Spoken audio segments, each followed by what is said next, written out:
Hey, what's up, guys? It's Dan from UnitedQ. It's Wednesday, which means we have another awesome podcast to get you a hump day. I'm here with my co-host, Ben. Hello. And we're brought to you by ProQ, BBQ Gourmet, Kamado Joe, and Smokewood Shack, our awesome sponsors. And they are absolutely epic. ProQ is dedicated to providing you with quality smoking products and top-notch service and free advice for beginners to pitmasters. And you can find them on Facebook, Twitter, and Instagram under ProQ Smokers. So if you think about buying your first smoker, wanting to upgrade, or looking for charcoal cabinet smokers, check them out over at Max Barbecue. And BBQ Gourmet is devoted to promoting real barbecue and supplying the UK and Europe with top championship winning barbecue rubs, sauces, marinades and accessories from the US and around the world. And you can find them on Twitter and online under BBQ Gourmet. So regardless of how you cook, whether it's on charcoal, wood, gas or electric, the real taste barbecue can be yours all year round. And Kamado Joe is renowned for build quality and innovation, from smoking, roasting or searing. Kamado Joe is the premium ceramic grill chosen by Michelin-star chefs and barbecue enthusiasts alike. Get that great barbecue taste and keep the moisture locked in. Check out kamadojoe.co.uk, plus Facebook and Twitter. And on today's show, we have the Jazzy Chefs. Hello. Oh, that's Hello. That's pretty awkward because I'm doing the intro, so you can't just step in like that. You sometimes do just step in there whenever you feel like it. Yeah, but I'm the boss. Anyway, Well, so right, let's kick this off. Let's not get into that debate again. You just You love, lost last time. you just love debating all the time. That's what you do. It's just a massive debate, that's all. Right, so on today's show, you're going to have to put up with us.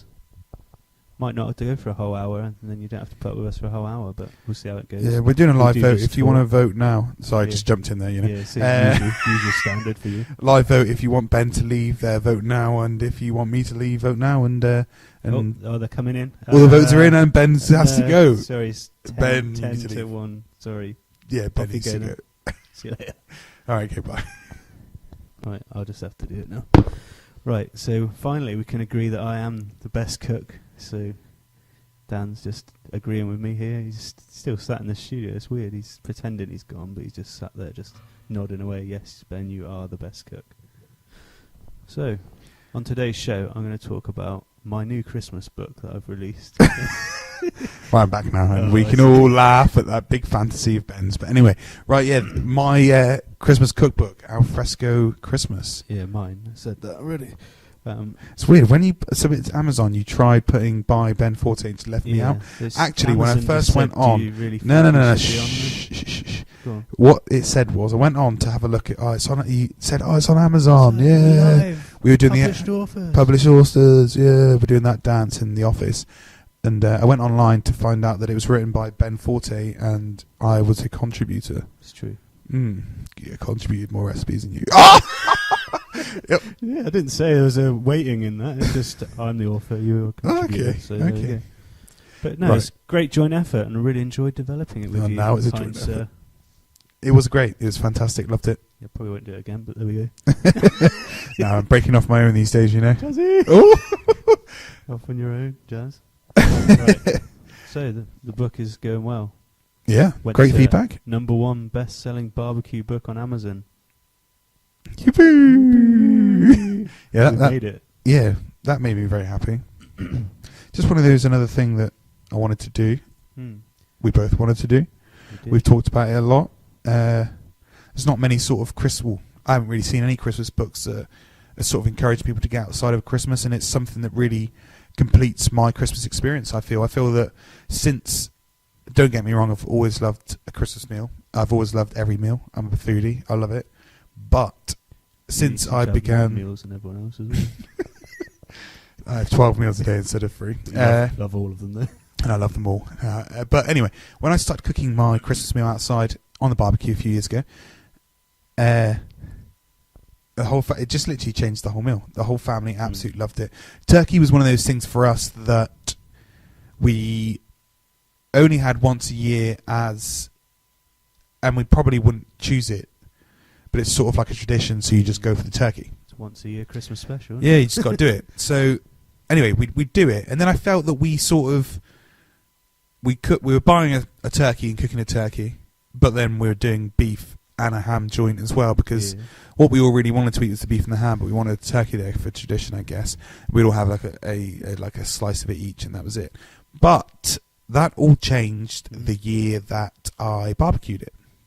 So the first year barbecued it on, it was absolutely epic. Whole family loved it, and now we quite regularly eat turkey. It's on the menu quite often. I mean, yeah, definitely, it's made its way into our household a lot more since discovering that better flavour and better way to cook it, I think. And you guys also it's sort of came into your house a bit more recently after heading to the US and discovering the Universal Studios smoked turkey leg. I mean, I can remember back, I haven't been to America in years now, but I can remember when I was younger walking around the parks and that's literally all they sold, those and churros. Yeah. It was turkey legs and churros well. every single theme park. That's all they sold, and like that was what we were munching on. Yeah, as soon as I saw it, I was just like, got to get one of these and try it out. They look caveman-y, isn't it? Yeah, like real manly, like massive bit of meat in your hand. Oh, Jazzy! I've always got big bit of meat in my hand. Anyway, right. So how? Yeah, so I saw them there, and I was like, just thought nothing of it. I thought I'll get home, I'm going to try that out, but you don't see them in the supermarket, do you? I went to the butcher's and just forgot about it, I guess. And then one day I was in the butcher's and they just had a pile of them there. They were 99p, and I was like, that's cheap. I know from when I ate one in Florida how much meat was on it, and it was very good. So I thought I'd pick up a few of them and give them a go. So I went for the usual like brining method that you did with yours last year, because I didn't brine my turkey last year. You brined yours and I didn't brine mine, so I thought I'd give them a go in the brine. How did you find it? I actually really liked it. It does add more than just the moisture. Yeah. It's like a flavour, different flavour. The skin changes, and when you're smoking those, like, I don't put any rub on my turkey legs. It's just the turkey leg in the brine. So the brine is the thing that's infusing the skin. Okay. Does the skin crisp up on your? Yeah. You get a nice crispy skin. Nice. That's what I like to see. Yeah. Have you? So you've brined turkey legs individually. Are you going to brine your Christmas turkey this year, or are you just going to go for a full jazz? I don't know. I might stick with my normal, I think, to be honest. Okay. Just because we loved it so much last year, didn't not love the turkey legs, but I don't know. It's just less work, isn't it? Yeah, I suppose. But a brine's not really exactly hard work. I mean, it's just chucking everything into a. Well, if you got a bucket big enough, for it, yeah. If you're trying to keep it somewhere, you've got a bigger sort of larder. Yeah, got a bigger everything. Oh, including belly. Anyway, so yeah, I'm definitely going with the brine. I definitely think it adds. I think it definitely adds moisture, in my opinion. I think I should brine. Big debate. I've changed it. And our book says to brine, so we should both brine now. I'm already brining. And no, you're crying. Anyway, so, but I'm also going to, it imparts a lot of flavour as well. So it adds an extra layer of flavour that I really feel penetrates the meat, which is really, really nice. So, again, I don't really rub my turkey. I tend to use like a flavoured butter that I make myself. Yeah. I often make a few different flavoured butters and keep them in the fridge. Some of them smoked, some of them unsmoked. And what I'll do is I'll lift the neck up and get my hand in there, under the skin, over the breasts. Oh, Sarah will let me. I won't force myself upon her. Anyway, and talking about the turkey now. And I will. Name your turkey Sarah, do you? Yeah, I just enjoy handling it more than. Okay. And when I'm stuffing it, right, going off track here. Sorry, I apologise. Keep it clean. Yes, keep it clean. Right, so when I don't stuff my turkey in general, but I do stuff Sarah. Oh! No. Anyway, right. So the butter I rub over the breasts in underneath. I'm not going to go into too much detail because obviously it's all in the book. But yeah, I really find that all of those things, and I chuck a bacon weave on there as well. Yeah, people have seen it. I've posted a few pictures, and I really, really think I've never ever, since I've been doing this way, I've never had a dry turkey full of flavour, really juicy, like just the different layers of like basting going on there with the butter underneath and the bacon on top. I'm a fruit in the cavity sort of guy personally. I often carry a couple of oranges around in my cavity. But yeah, I'm a fruit in the cavity sort of guy. I don't tend to stuff it, and I do think, in my opinion, if you are going to stuff it. If you are going to stuff it neck end. Yeah. This is just full of innuendos. Yeah. You're not going to put Scotch bonnets in it. Well, if I have a few, I normally carry a few in my socks. Yeah. maybe a couple. Nah, I'm not. But also, what I will be doing is a few of the recipes from our book over the Christmas period. So the day before, Scotch bonnets there. Yeah, jerky wings. That's what I was just going to say. Yeah. I mean, day before I was thinking about doing, or maybe Boxing Day, I was thinking about doing like a big tray of jerky wings. Yeah. I just think they're cool. Something to snack on. Everyone wants to snack on Boxing Day, don't they? Yeah. We normally have a family sort of gathering we go to. Yeah. It's actually not our family, but it's but it's like a family friend of ours. They've always done the Boxing Day thing, so we tend to go over. So I might take a tray of jerky wings. I definitely think they'll go down absolutely. I think everyone will love them. I might have to hold back on the pimento and the Scotch bonnets. Yeah, we can be known to overdo it a little bit. Yeah, Caribbean Queen #1. We don't see Michael Caine's and Prue Leaf dancing around on TV after some of our jalapeno poppers.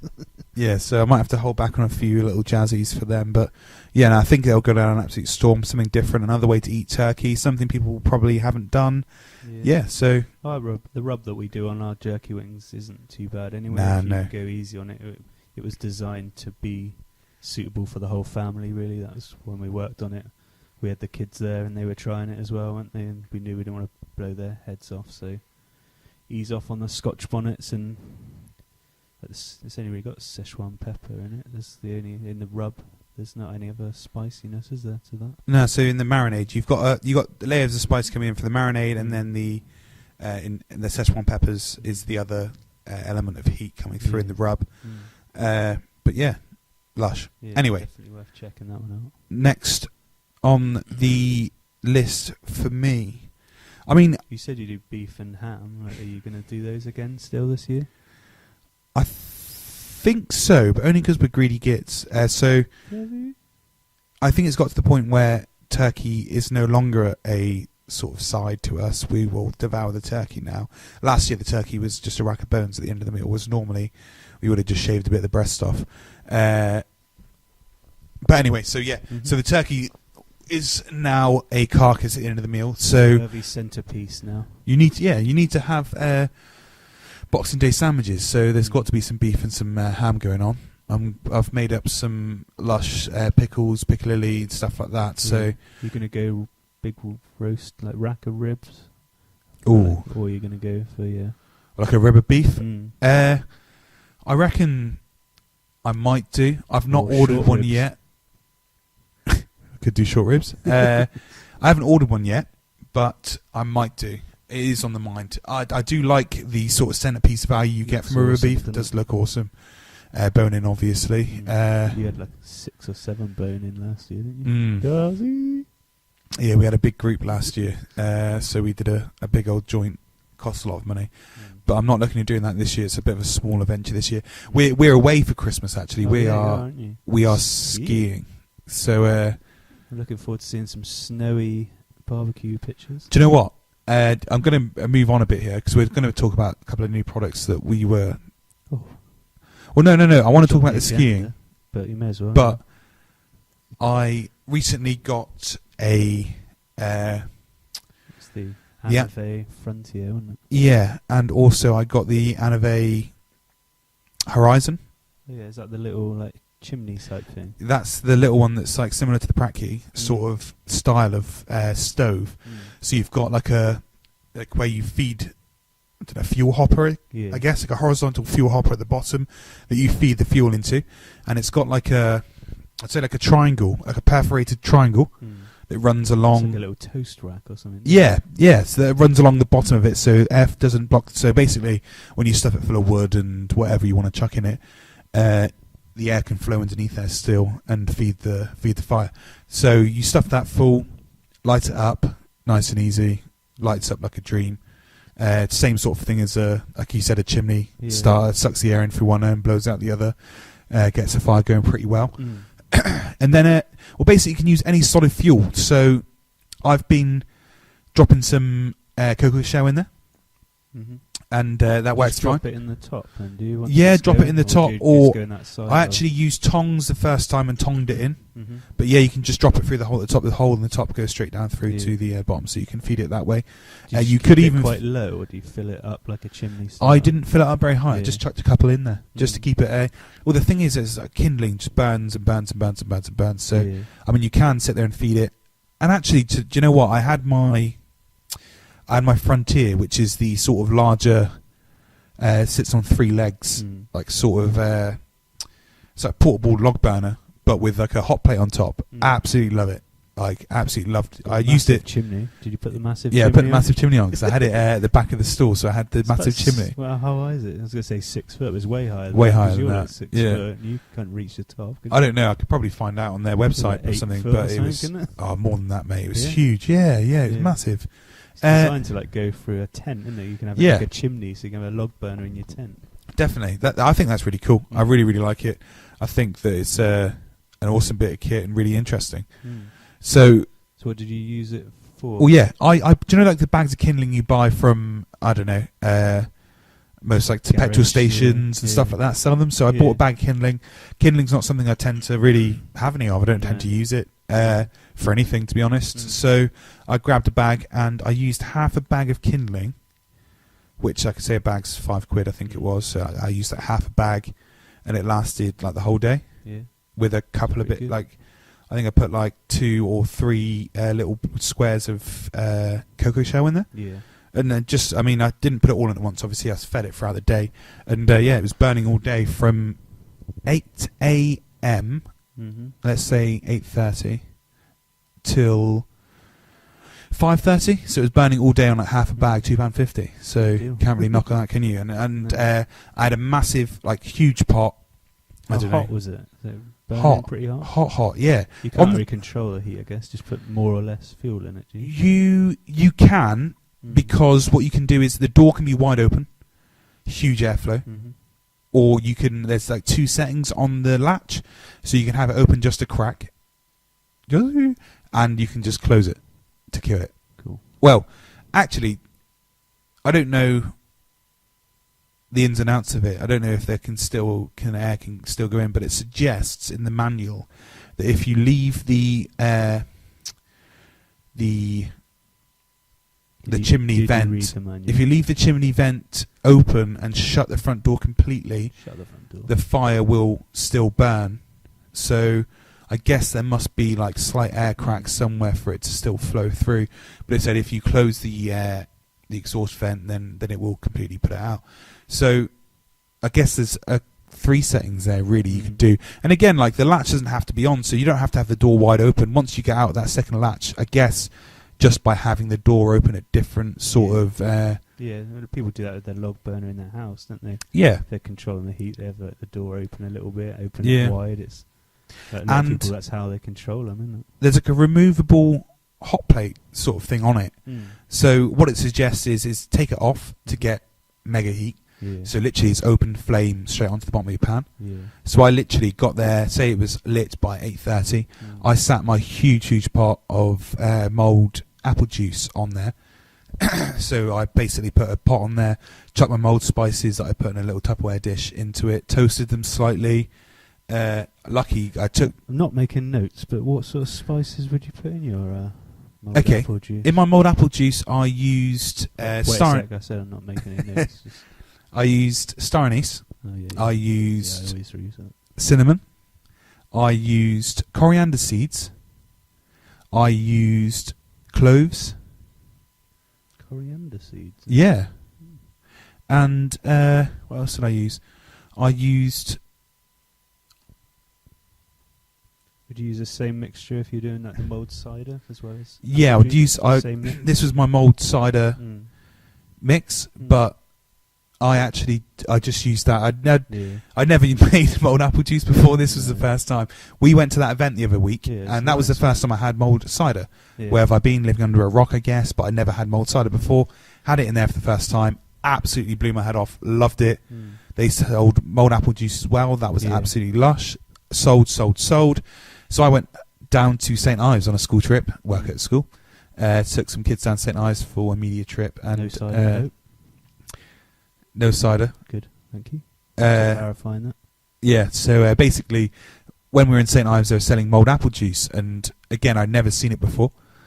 So, I'd only just seen it that first time, like the week before, so I was like, I'm definitely going to get some. Yeah, literally out of nowhere, then twice in like a week. So I went and had it, and again, it was absolutely lush. As soon as I got home that weekend, it was made a massive pot of it. That was the cider type, and me and Sarah drank it all, and it was great actually. It was really, really nice. Really got us. It was. I mean, that was like it must have been the 27th of November, so it's creeping up to like December. Really got us in the Christmassy mood. Yeah, honestly, yeah. Do you know when you start like toasting those sort of spices and like using those spices in the house, and it really does give you that sort of winter Christmas vibe. So that was going on in my house at that point, and we were just smashing the mulled ciders down. Lovely. Yeah, so anyway, back to it. So I toasted the spices, chucked in the apple juice. So I had like, I don't know, 12 litres of apple juice in there, and it was boiling like within like 20 minutes, which on an outdoor stove in the freezing cold weather, I was more than happy with. Like I was a bit worried. No lid. Didn't have a lid for the pot. Only I wish I did, but I didn't. If I had a lid, I would have put it on. I wasn't not using a lid. It just didn't have a lid. So no lid. 20 minutes. It was up and boiling. So yeah, it was really, really happy with that. And then what you can do is I then lifted the pot off onto the floor. You put that little hot plate thing in the hole, and that sort of acts as a sort of heat deflector. So it calms it down a little bit. It gives it a more controlled heat. So then I just set it back on top and closed the front door over a little bit to the latch and just let it sit there. I fed it a few times throughout the day, just keep a little eye on it. And yeah, I had hot mulled apple juice all day, and it went down an absolute treat. Nice. Yeah, so really, really happy with the Anave products. Yeah. Really, really love them both. So I'm guessing that story is going to take you on to the fact you're going to take it away with Christmas. That's where it all began. Sorry, let's go. We'll cut that bit. That was me rewinding. Yeah, I'm going skiing. Yeah, yippee. I'm thinking about taking the Horizon stove with me, but I have no suitcase. You can use it as your hand luggage, can't you? Yeah, I've got to take ski stuff and stuff with me. So basically what I'm going to try and do is I'm going to attach it to my rucksack. I'm only taking a small rucksack with me. How are you going to fit your skis in it? I'm not taking skis. Oh, my God. Right. I've never been skiing before. Anyway. Pretty sure that skis are essential, though. Yeah, I'm hiring skis out there because I don't own a pair of skis. I'm I'm below average skier, so I'm basically going to après ski and drink my way down the mountain. Anyway, so where are you going? Going to Morzine. Where's that? It's in France, but basically on the border of Switzerland. The Alps, then, or not? Yes, it is. Yes. Very experienced. Yeah, it sounds as if you've been skiing before, actually, with this knowledge. My brother has, but I once knew someone that went skiing as well. I went dry slope skiing once. Yeah. My dad went off the fell over. He went like off the end of the runway down into the grass. Quite dangerous, actually. Yeah, it sounds quite dangerous. They were saying, do the wedge. The wedge, like, apparently you had to like point your toes in. Yeah. Do that. So he was doing it, but he was still going forward, and he just went straight off the end of the runway down into the ditch. It's funny. Well, hope he didn't hurt himself. Experience. No, he laughed it off. That's all right. It's fine. So I'm going to try and... My rucksack's pretty much borderline size of... I would say it's slightly under the size that you can take on as hand luggage. And do you know, like, you see ladies who take on, like, hand luggage and a handbag? Yeah. I'm just going to carry a Horizon stove. Yeah. Like, that's my handbag. You could fill it up with stuff. Yeah, I'll put my wallet in it or something. What's a handbag? Actually, you need the chimney in it. No, I'm not taking the Frontier. I'm going to try and take the Horizon. That's the smaller one. The chimney. You won't stuff much stuff in that, will you? I can try it. I was thinking the other one was more like a suitcase, wasn't it? So you can carry with all put my clothes in it? Yeah. Oh, that would be wicked. I've used it now, though, so it's going to be a bit like ashy and stuff. I just blast it out. It's only metal, isn't it? Yeah, I suppose. Okay, I'll have a look at that. I'll see what I can fit in it. Because it's got like a little handle and stuff. That'd be cool. It looks like a little suitcase almost, doesn't it? Yeah, I'll have a look. Put your stuff in a bag. Just get a bin liner or something. Okay, I'll think about it. I'll look into this. Sounds like a good idea. Thank you. I'm full of good ideas. First time you ever had a good idea. Come to me next time you want some good ideas, so I can let you know. Back to the book. Where were we? Well, so you're going to cook on that thing, potentially. Yeah, I don't know what I'm going to do, but Good luck with your turkey on that. No. Hot and fast turkey. If anyone in France is listening, wants to give you a smoker and wants to lend me a smoker for the week of Christmas, I would more than happily take it. So please get in touch. Christian Stevenson did some videos in the snowy. What did he use? A Thuros? Thuros, wasn't it? Yeah. I think so. Get a Thuros. Take that with you.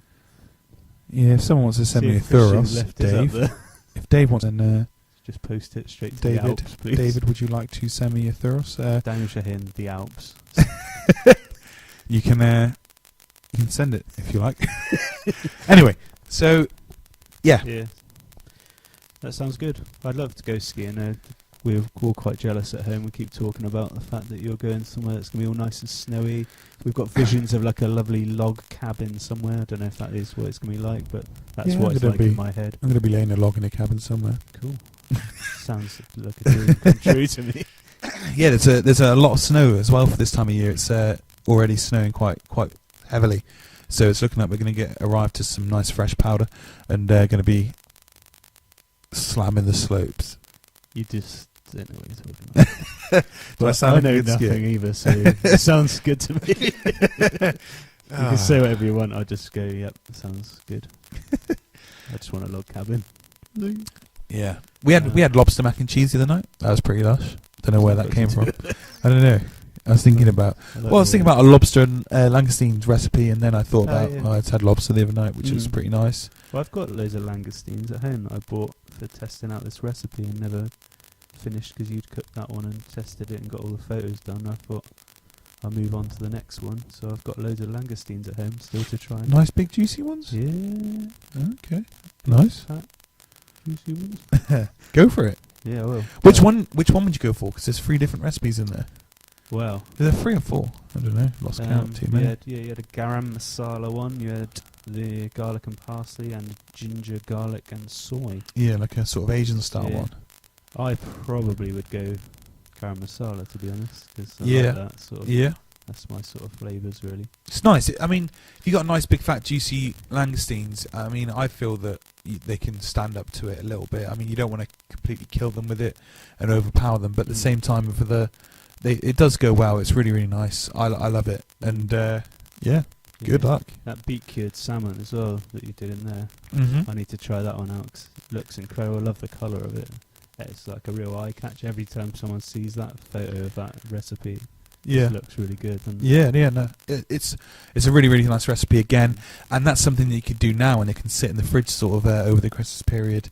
You can pre-slice it, you can put it into like a vac seal it, you can and keep it over the Christmas period. Yeah. So that's quite a nice thing to do. And also, I mean, sliced smoked salmon in the supermarket is so expensive, and I'm just going to put it out there because I'm just going to do it.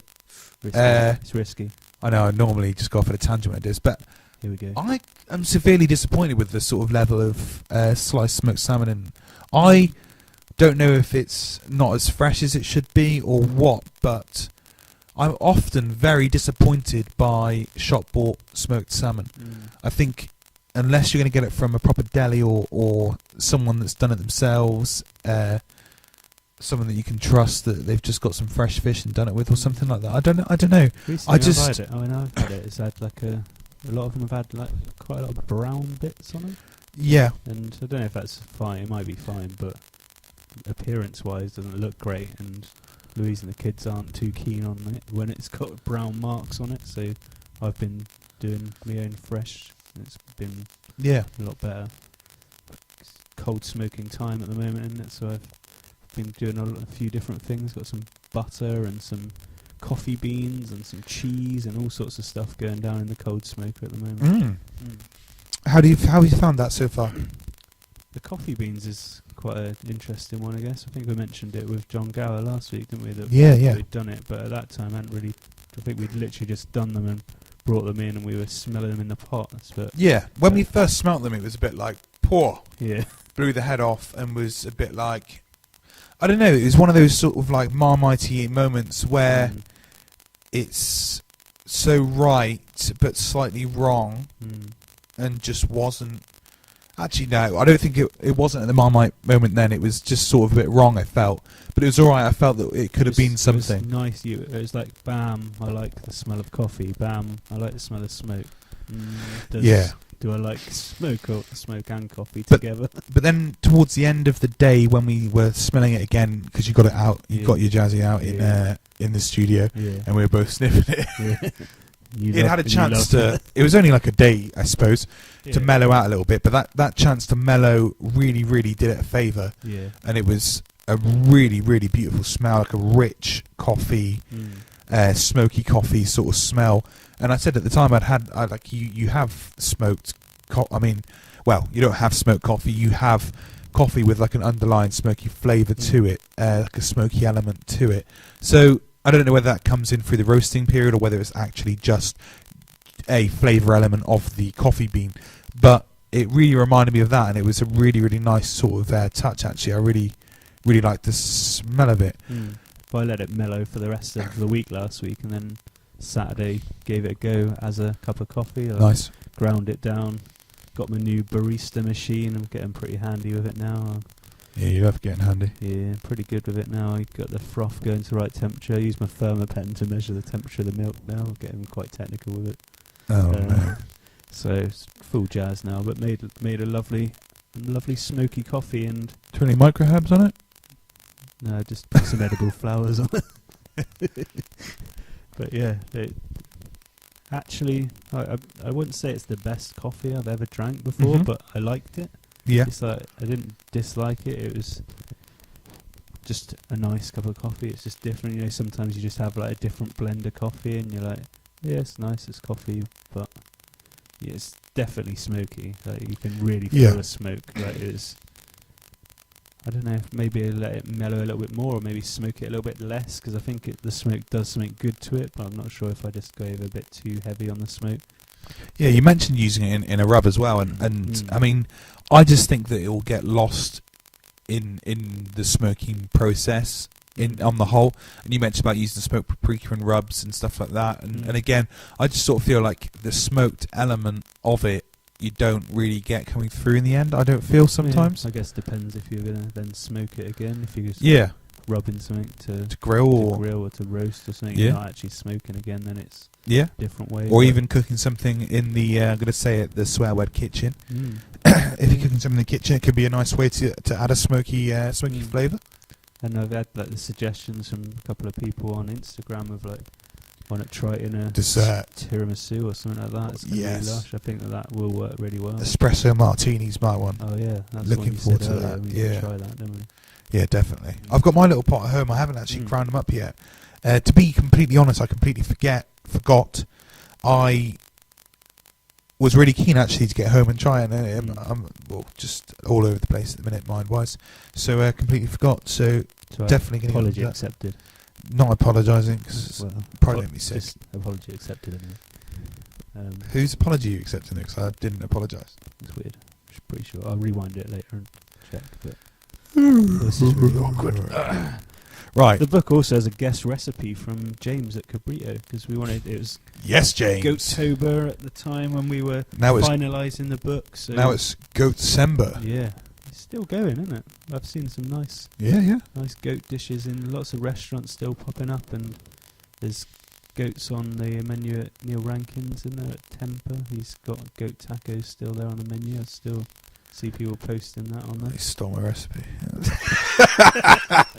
Oh god, definitely not. Anyway, Temper. Yeah. I don't want to move on from goat to Goatsember yet, but and James Cabrillo. Temper, because you haven't been. But Temper, we're desperate to get. I loved it when I went. I've not been. I was close to it the other day. I got stranded in London because the train was broke down. I was like, right, that is it, going to Temper, but it was about 9:30. But then he lost his temper. About 9:30 at night, and I couldn't imagine he's going to have a table spare at that time of day. So yeah, well, we could have played the celebrity card on. Yeah, well, I'll try that next time. Neil, I'm up in London at the end of January, Neil, so if you want to hook me up, see you then. He's not listening. He won't even come on the podcast, so I doubt he's listening. Anyway, he's too busy. He's a busy chef. Yeah, really, really keen to go. Heard amazing things. I was down there visiting the little elves down in Bodmin. Were you? Yes. Do you know who they are? Yeah. The little elves. Ty and Ian. I was down there. And Georgie. Georgie was there. Hello, Georgie. How are you doing? And Elfing around. and little Pumbaa as well. Little Pumbaa was attacking. Just in case you didn't know, sorry, it's Ty and Ian from Max Barbecue. And Georgie, Ty's wife, and Pumbaa, their little dog. So Pumbaa was going mental at the. They was packaging up some bit. No. No. Shut him away. He actually did a run at one point. That may have been me. I don't know. Did a runner, and Ty had to go at the back, and Georgie had to go at the front, and they were running around the side trying to find him. But then he came back round and came inside. Ty forgot to tell Georgie though that he came back, so she was still looking for him about 15 minutes later. Anyway, yeah. Ty the elf was in his Christmas workshop packaging up for pickups from DPD and everyone under the sun, because there was smokers going out everywhere, busy time all of over. year. Honestly, like I was in there. It's back up. The warehouse is back up full again. It's yeah. Well, actually, he said they just had a huge delivery and most of that gone. It still looked absolute Ramo again. But Everyone it was must all be treating themselves. Yeah. Christmas. It was all crated up. There was crates going all over the world, so it was a proper little Christmas workshop, and they were rushing around getting stuff sorted. And I was chatting to them about what were we just talking about. We were talking about something that led me on to tying in. Temper. Temper. Yep. They went to Temper and absolutely loved it. So basically, they were saying that like sort of like a sushi bar that you sit around, like the chefs in the middle. He said it's sort of like that. So you've got basically. You get to watch it the whole time, don't you? Yeah. The Is that kitchen. the only tables, or is that just an option? I don't know. I don't know. Well, the way Ty described it was pretty much it's it. the option I want when I go. And yes, massive open kitchen in the middle, surrounded by like a big seat and big bench seats, and not just one big seat, like sort of a high table benching sort of thing, I think. Yeah. And Ty said it's like a huge table, just like covered in charcoal, with like all these different gadgets and gizmos like all the way around. And when I say gadgets and gizmos, I mean like stuff like Perillas, different height grills and stuff like that that's over this big bed of charcoal. And then he's got like this sort of like a... If someone can tell me what one of these is, I'd be interested. It's like a big hot plate, like an augury sort of thing, but... So it's like a metal sort of... I'd imagine cast iron, like sort of hot plate that sits on top with sort of in the middle. There's like three circles that I guess is the hottest part that you can. The same thing as on the Great British Menu. I don't know what was in the Great British Menu. So it sounds like what you're describing. But I think you can take those circles out, and it can be like direct heat from below. All the circles go. British Menu. I'm sure Yeah. Well, Tiny and basically was saying that like the concept's whole animal, and the menu is variable to change at all times, I believe. So it's based on what animal they've got. Yeah, and basically like they were saying, they were sat there, and one of the chefs was there that Ian knew, and he was like pretty excited trying stuff out, and whatever animal they had, and there was a part of it that he wanted to try something out with. Neil was like, yeah, cool, just do it. And that's the sort of place it is, that like they're constantly trying things out and experimenting. And they both had a fantastic meal and said that like for everything they ate, they said like the price was like really, really good. They said that they couldn't believe how cheap their food was really for what they got smack bang in the middle of Soho in London. So yeah, I'm mega keen to check that out. Yeah, definitely. Back to goat. Yeah. Are you about to say something? You about to come? I was just going to say it's top on my list, I think. Yeah. Barbecue restaurants to visit at the moment. Yeah. Unless you followed by Manchester Smokehouse as well.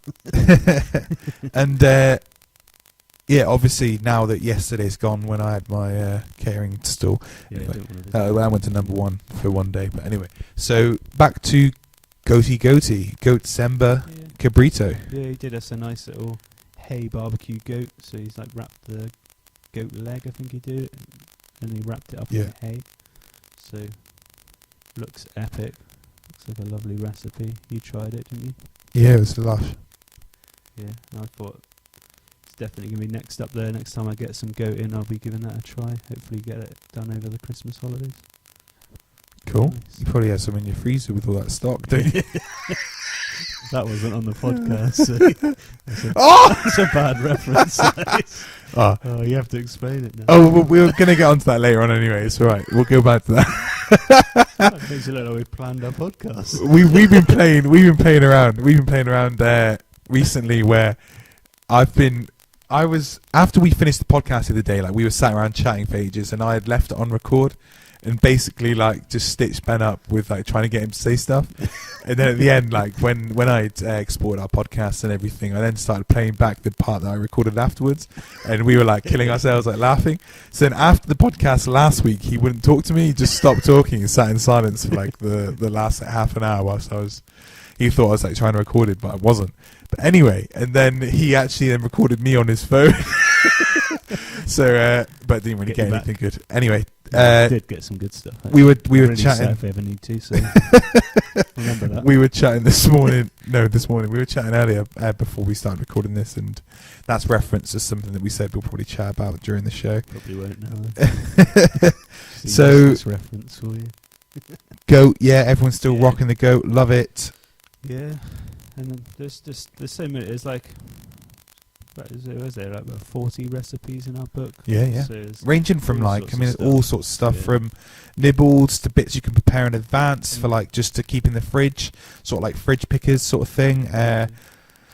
Loads of stuff that's sort of adaptable. Again, like you can eat stuff that's you can bulk it up for the mains. Like the jerky wings, you could serve them as a starter, or it could be like a big main. It's up to you really. And again, the jerky recipe can be bulked up. You could do like a whole sort of butterfly. I would advise like a small sort of bird for that, like a small butterfly turkey with like that jerk marinade. That would be lush as well. There's a great piri piri chicken recipe. Yeah, I need to try that. That's quite a few people have tweeted me and messaged me saying that's like top of their list of things to try. So it's lush. It's really, really nice. Really took it back to like actually being sort of eating peri peri chicken in like a small shack. It was a fantastic experience, and really took me back to that moment. Sorry, butted in on you there. That's right. You just really took me back to when I ate some peri peri chicken. Yeah, it's peri peri chicken. It was just it was a transportation through food. Yeah, go on, do it again. Sorry. No, that's right. I don't want to talk now. I'm waiting now. What else do we have? A little shack. We have on the beach.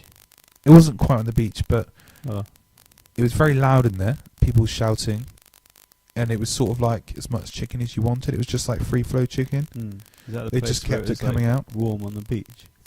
No, that was my tequila and tequila and off the show. Sorry. Tequila and taco experience. That was probably one of my. If I look back on drinking, like having a drink, probably one of my fondest sort of drinking memories. We were on a cruise ship at the time, and we had come into, I believe, Cozumel in Mexico, I believe. And we were on the beach, and it was in Mexico anyway, somewhere in Mexico, I believe Cozumel. We were on the beach, and there was like this beach shack there with some Mexican lady, and nothing happened. I didn't get with her, no. Wasn't with Sarah at the time anyway. Yeah, but that's awkward. Definitely cut that bit. Anyway, lots of editing. Basically, oh god, we were drinking warm tequila. There was no fridges. It was a tiny shack, tiny shack on the beach, boiling hot. I would say about 40 degrees plus, boiling. Drinking tequila, boiling hot tequila. And down on the floor, tequila, was it? Basically, yeah, mold but with no spices. She was selling fajitas as well, so we smashed a few tequilas back, and we were like, okay, well, let's have some fajitas. Yeah, please drink responsibly. Do not smash tequilas back. When I say that, we were just gently sipping. So anyway, we then said, oh, let's have some fajitas then. So she picks up this Tupperware box from the floor. It's like been sat in this boiling hot heat and not wrapped in anything, not in like a cool box. Yeah, that was low and slow cooking.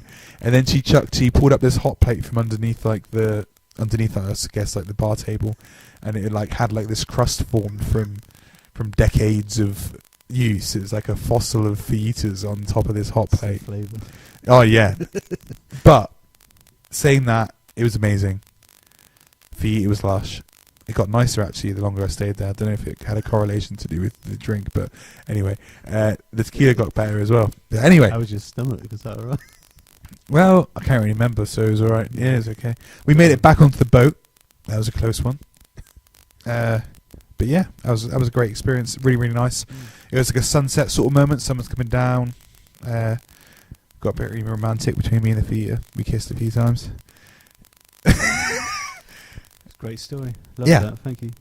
Thanks for clarifying that one, because it was really relevant to this podcast. It was outdoor cooking, wasn't it? Yeah. It may have been on a hot plate, but I didn't say it was underneath a hot plate. It could have been a fire. But now you're a food hygiene expert. What would you say about the conditions in which that chicken was stored? Well, it wasn't stored in the safe zone, so Yeah. definitely not legal here in the UK. Nothing that. But in Mexico, it adds to the flavour. In Mexico, it's all part of the experience. It's just the way they do things. Who knows? It might be nice. I might try it on my next catering. Definitely won't. I'm joking. Maybe you could do some catering in Mexico. It'd be fun. If I ever do a Mexican themed night, which is highly likely because I love Mexican food. We had Mexican food for lunch. We did indeed. I brought us in some Mexican food for lunch. But if I ever do a Mexican catering gig, I will make sure and follow her exact protocol for preparation and Doritos cooking of Mexican. food. What? A Doritos Mexican? I would say so. I mean, tortilla chips. Dorito. That was racist. you just say Dorito in like a foreign language and it be Mexican. Must be. Right. Well, a tortilla chip Mm. is Mexican. Yep. So Doritos definitely are. And Doritos are based on the tortilla chip. So I would say yes, they are Mexican. Good. I'm going to go out on a limb there. Yeah. I'm glad we had that. That's racist. Mexican Doritos. Yippee. Right, that was our Christmas song. Yeah. We have got a Christmas song. Oh. Shouldn't have said We'll that. save that for another episode. Yeah. We won't put you through that yet. So So I guess I did just mention you being an expert now at the food hygiene. That's because you spent 2 hours on a course online, wasn't it? I am an expert at food hygiene. Yeah, you are more of an expert than I am. I've gone on so much. I'm just looking at the time. Do you know how long we've recorded for so far? No? Half an hour? 49 minutes. Wow. You will have to listen to us for an hour by the sounds of it. Yeah, Oh, and we'll have to maybe save we'll that. have to do a second episode. Yeah, we'll save that. We'll save the your newfound knowledge for another episode. shall Okay, well let's talk about the cat eye bowl. we? Yeah. Because you got a cat eye fireball? Yeah. Very jealous. Yeah, it's awesome. I've seen them at Big Fire when we did our little podcast with Sue Stoneman when we recorded out there, and loved it. And I've wanted one ever since. So finally managed to get my hands on one. And would love one. I think primarily that we're a fire family. Like we always have like a fire going. Anytime we're outside, got a fire going. So I think even just to sit round as a fire pit would be lush to have one. Well, last night we just sat around it. Like we finished cooking, but it meant we don't have an open fire in our house. But we'd like to sit out there and chill out around the fire bowl. Did you? Yes, it was good. So knocked up a goulash. And I know we've had a what? goulash. It's Hungarian, don't you know? Oh yeah, I do know, but Yeah. it was it's me who about- told you about goulash. So It was actually this idea came from a recipe that we were going to be working on with a beer brand, but it didn't get finished. So I've knocked it up and finished it off, and it's very nice. So it was your It does it. inspiration. Easy for you to say. Yeah, so yeah, inspired by what you said that we were going to do with the cat eye. So I what- made my own goulash recipe this what is a weekend. goulash? Let's go into what is a goulash. Well, if you're going to Google it and find a definition for me, that'd be handy. But for me, it's like a very paprika-heavy, soupy stew, usually using A soupy stew. Yeah. That's fine. Soup/stew, Okay. but heavy on the paprika. And in mine, using chuck steak. So first of all, like browned off the. So it's like a chuck beef steak. stew with paprika as one of the main ingredients. Yeah, and then Okay. using like a chicken stock or vegetable stock. But this is where the stock story came in now. At the moment in our house, we have some gluten-free related dietary requirements. So I looked at all the stock that I had in the cupboard, and they all contained gluten. So the only one I did have that didn't contain gluten, because I'd ran out. What sort of stock do you keep in the cupboard? Stock cubes. Oh!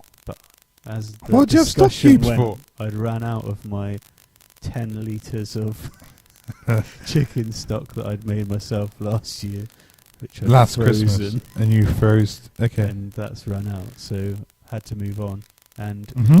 use that. Is it bouillon? Bouillon? Yeah. Bouillon. Bouillon. I'll go with that. You got bunions or something, I don't Yep. know. So pop grated some bunions on. Grated. Oh, is that what you bought on my grater for? Oh. Yeah, it's really nice. You can have it back now, actually. That's not parmesan. That's disgusting. Yeah, so I used bouillon because it's gluten free. It's suitable for vegetarians, but my goulash isn't because it's got chuck stick. So So you use stock cubes. It's not a cube. It's like a powder that you add. Oh, to you use water. stock powder. Yeah. Okay. But I would recommend a good quality chicken stock for this recipe generally. Okay. And how do you make your chicken stocks? Your 10 litres, how did you make that? I boil up the chicken bone. Jazzy. Yes. Caribbean Queen came out then. Yeah, sorry. That's all that Mexican theme from earlier. That's awkward. Yeah, so anyway, sticking some carrots in it, red onions, red pepper, celery stick. Is this your chicken stock recipe? No, this is just my goulash. Okay, sorry. You can do a chicken stock recipe if you want. I'm doing goulash. I just asked you how you make chicken stock, sorry. Ooh, aggressive. Then I had this debate over tinned tomatoes. Yes Okay. or no, and that was when I said to you, like, what defines a goulash? And you normally come to me for advice, so yeah, Well, at that point I gave usually you... like to have a discussion with someone, but a bit awkward. Right. You're the only one that's there. So I like to put a little challenge to you, what defines a goulash? And I was a little bit nervous that if I used tomatoes in it, whether or not that was almost taking it away from a traditional goulash. Did you use tomatoes? Yeah, in my recipe I'd written down that I wasn't going to put them in, but I did put them in because I felt like I needed more liquid in the mix, and I didn't want to put more of that vegetable stock powder in it. So I went for a tin of good quality plum tomatoes. Okay. And how did you find the tomato...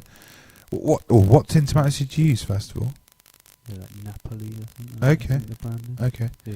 Are they plum tomatoes or... Okay, nice, Yeah. nice. And how did you find the tomatoes came through in the goulash recipe? Broke down like huge amount, to be honest, and there's so much other stock and Yeah. by the time You didn't get much tomato flavour No, through? I don't think so. No. Okay. I think if you'd have gone for it a bit, could have gone for more, because I think there could have been more liquid, but I wanted to really reduce it down to make it really nice and thick. So I think we live in such a worldwide community these days, or such a small world is probably a better way of describing it. That, yeah, people. I mean, the other day, who was it? Spain were getting angry at Jamie Oliver or some rubbish about him. chorizo. Yeah, doing chorizo in a paella or something like that.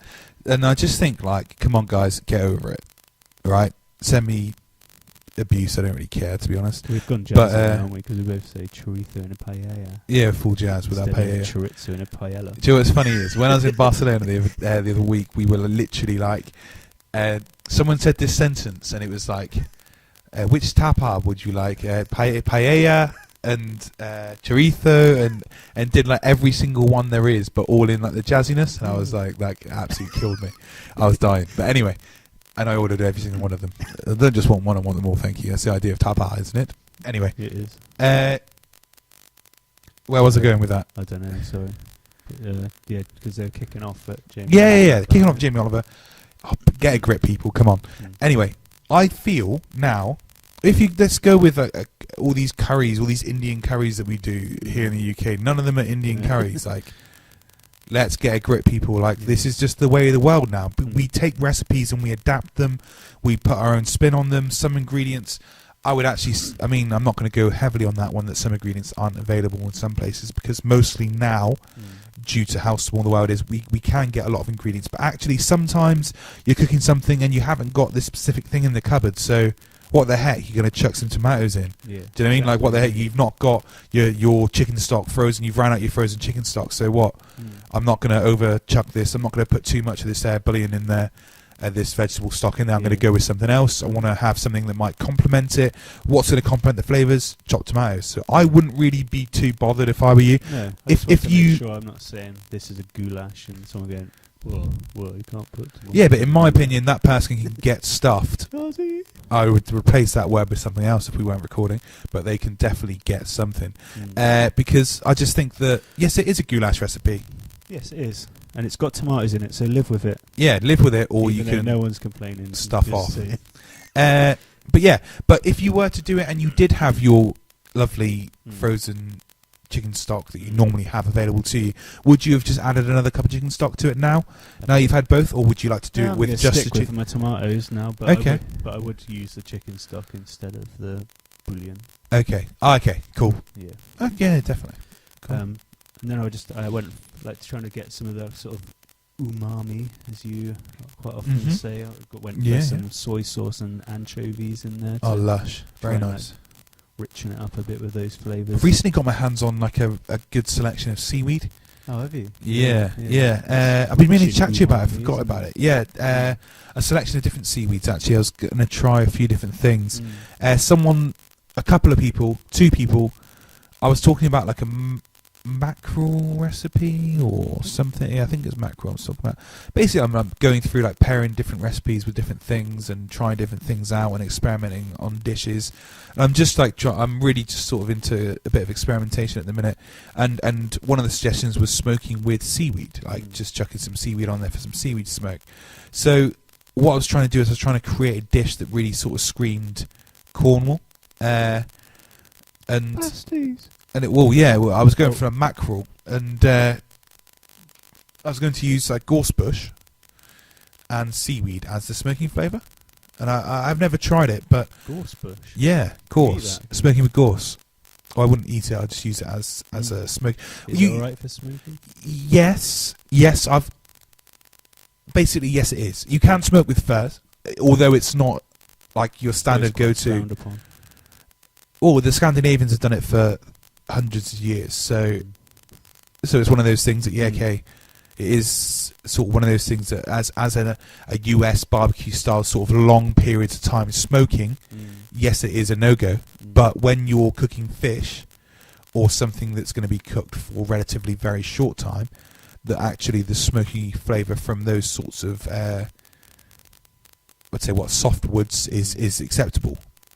I believe anyway. So yeah, that's what I was looking at doing, and I was hoping that it would bring like a real sort of I don't know, just sort of pays homage to I mean, when you're on the Cornish coastline, what do you see? Like, it's like gorse and seaweed. Do you know what I mean? That is what it is. And mackerel, it's just the way it is. So yeah, I'm sort of working on a dish at the minute that's sort of something like that, and so I've got my hands on some seaweed to try out with that. Sorry, back to so umami flavours you were trying to impart with some soy and some anchovy fillets and porcini mushrooms, because lush, they're always good, aren't they? Did you rehydrate them before you put them in, or? Yeah, I did. Yeah. Okay. Yeah, just not in a lot of water, just enough to cover them. And yeah, I tend to always do that. Do you always rehydrate them, or do you not always bother? Yeah, I tend to. I just thought if you're going to chuck it in like a stock or something, I think that they don't really need to be, do they? To be honest, but I did anyway. And then just a bit of cider vinegar, a few bay leaves, some thyme, and then 100 millilitres of fine ale. Oh, interesting. Yeah, just put a little bit of beer in there. There's no way it's a goulash now. You've overstepped the mark now. I'm not going to stick up for you anymore. If you want, right. On that bombshell, must be at the hour mark. Right, if any Hungarians want to All right, see you later. feel more than welcome to. See you later. I am no longer his friend. All right. You're a smoker. You can put that in your pipe and smoke it. Of course. Of course you can. So, yeah. okay. So that's that, and cooked it all round in my big cauldron over the top of the Cadai for about 3 hours in the end, and it was lush. As my daughter said, that's one of the only meat floating in vegetable juices that I actually like. So that must be a compliment. Kids eating Meat floating in vegetable juices. That's brilliant. meat and veg floating in juices. I think Okay. I messed up there, but yeah, basically I thought I'd pick you up on it. not a great comment, but she really liked it. Cool. I like it. Kids don't generally like that sort of appearance of dish, do they? I remember when I was growing up, it's like, oh, casserole, no thanks. But she loved it. Flavours were amazing. Served that with some mashed potato. Done. Cool. See you later. I'm off. So something I find interesting is Bit nasty. paprika, and like I don't know, I would have thought, like, where does paprika come from? The paprika tree. It's a ground pepper, isn't it? Yeah, but like where sort of claims, where can credit the claim of paprika? Don't know. On my tin, it's Spanish writing, I think. Well, I believe it's from Hungary. Hungary can make claim to, Really? yeah, It's definitely paprika in not. its dry on my form. tins, it doesn't claim that, but Yeah. not everything comes from its traditional origin. Well, it's So- pimento pepper, Mm. but Is it? yeah, paprika. Yeah. Yeah. Cool. But I think that's why like this dish is like the Hungarian dish. Is it shows, and paprika is the main ingredient because it's sort of like Well, I their definitely thing. put heavy on the paprika. It was the only. When you say heavy on the paprika, how much paprika do you suggest? I put 2 tablespoons in there. Wow, Mm. I would have put 3. Well, you didn't, so. So how was the Cadai overall? Yeah, I love it. It's so cool. It's so easy to set up, and I'm like, I guess like you saying, like you went through like a bag of kindling or half a bag of kindling. But I'm not used to burning logs generally, and I've started to chuck a couple of logs on and stuff now. I'm still using charcoal primarily with it, but you don't have to with that. You can use other stuff as well. So I've been experimenting with chucking some big logs on there and things to keep burning for a long time. And it's nice. It's just nice being out there and having that big open fire to sit around. Everything I've been cooking with for quite a long time now has always been with a lid on. You don't get to see the fire as much. It's nice just being at one with the fire. Cool, cool. But yeah, I like it. love it. I've got all sorts of little accessories and that with it. I've got the I think it's called a Zara roasting pan with a lid on it. And it's like a pan, a big long pan on a big long handle with loads of little holes in it, and I used it to roast some potatoes, and they came out really nice. I've seen other people doing pizzas in it and all sorts of things like that. The tripod and chain, that was how I was suspending my cooking bowl above the fire on a tripod. That's really cool. It's got lots of little hooks and eyes on it, so you can higher it and lower it. So if you want it to get hotter, you can put it closer to the fire. If you want it cooler, you can move it up higher. I've got a chapati pan as well. I haven't tried that yet. I need to give that a go next weekend. And then just some little grill trays, which are just really handy just for grilling your veg and stuff. There's one of the recipes that we put in the Christmas book for grilled asparagus and grilled tender stem broccoli and stuff like that. They all work really nicely on those grill pans that it came with. So yeah, cool. Overall very happy with it. It comes with some nice tongs and a wire brush for brushing it all down and keeping it clean. I put a small layer of sand into the bottom of the fireball to start it off, and it just brings the base of the fireball up a bit higher, and then gives you a flatter surface to lay your fire out on instead of it just being a pile down in the middle. So they sort of recommend you do that in the manual, just I think it can protect from heat as well. If you're using it on like a lower stand, it's close to the grass. I think if you've got like a big layer of sand in between, it stops it from burning and killing your grass below it as well. But Okay.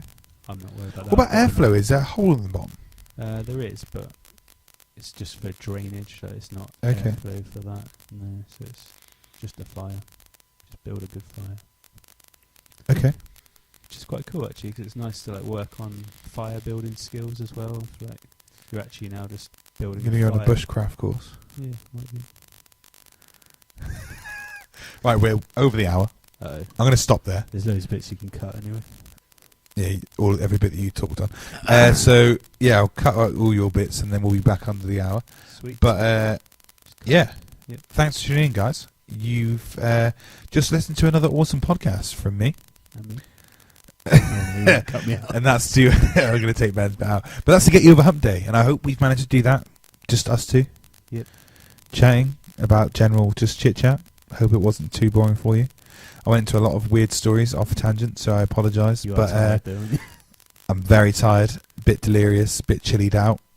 Ate a lot of food and it's just sort of not gone right. Anyway, so as always, we're brought to you by ProQ BBQ Gourmet and Kamado Joe and Smokewood Shack, our awesome sponsors. ProQ is dedicated to providing with quality smoking products with top-notch service and free advice to beginners to pit masters, and you can find them on Twitter, Facebook and Instagram under ProQ Smokers. So if you think about buying your first smoker, wanting to upgrade or looking for charcoal cabinet smokers, check them out over at Max Barbecue. And if you want something for over the Christmas period, get in quick, because at the rate of knots I saw them working, there's going to be nothing left soon. So so get in there, guys, and get ordering. Barbecue Gourmet is devoted to promoting real barbecue, inspiring the UK and Europe with top championship-winning barbecue rubs, sauces, marinades and accessories from the US and around the world. And you can find them on Twitter and online under Barbecue Gourmet. So regardless of how you cook, whether it's on charcoal, wood, gas or electric, the real taste of summer can be yours all year round. And Kamado Joe is renowned for build quality and innovation. From smoking, roasting or searing, Kamado Joe is the premium ceramic grill, chosen by Michelin stars and barbecue enthusiasts alike. Get that great barbecue taste and keep the moisture locked in. Check out commandojoe.co.uk plus Facebook and Twitter. And Smokewood Shack delivers quality smoking wood every time. They provide the smoky goodness, you provide the talent. So if you're looking for smoking wood chunks, dust, chips or planks, then head on over to smokewoodshack.com and you can find them on Twitter at Smokewood Shack. So goodbye from me. And goodbye from me. Thanks for pointing at me when you said you provide the talent. That was nice. You have no talent, is why I said it you. But I'm the best barbecue And cook. I Thank am you the very best. much. Cheers. I'm the best. Goodbye. Me. I'm the best.